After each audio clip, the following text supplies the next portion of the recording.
За бүгдээрээ бэлэн загвар ашиглаж үзээд бэлэн загварыг хадгалж үзье. За бүгд эхлээд for-fonts файлыг нээсэн байна. За шинэ хуудасны буюу файлын new командаар шинэ хуудасны. За ингэхдээ би энэ дээр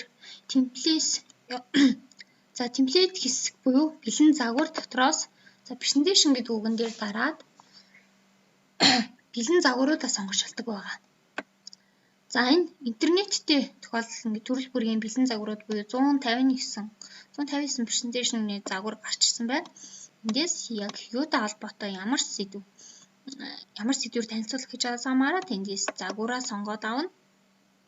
За загвараа сонгоод за энд ямар хэмжээтэй вэ гэдэг хэмжээ нь харагдаж байна. За үүсгэх гэдэг. Дараад үүсгэлээ.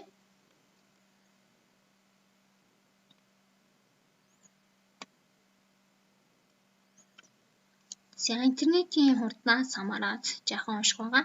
За ингэснийхаа дараагаар бид нар бэлэн загвар ашиглахаас гадна интернетгүй үед тэр тухайн татсан бэлэн загвараа яаж хадгалж компьютер дээр хадгалж авах вэ гэдгийг бас өгсөн зааж өгөх байгаа. За тэгэхээр юу хийхээсээ хамаарат сэдвээ сонгоно. За танилцуулгын зорилгыг ерөөдөө тодорхойлсны дараагаар ингэж явдаг байгаа. За энэ тараарай. За энд гарчиг болон дэд гарчиг за энд бусад тодорхойлтуудыг бичнэ.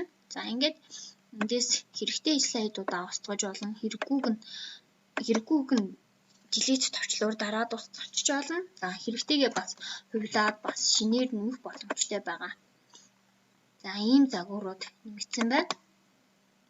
За тухайн загварыг хадгалахдаа design-ны за dim гэсэн хэсгээс доош заасан сум дээр дараад за save current dim гэсэн сонголтоор тухайн загварыг хадгалаад авдаг байгаа.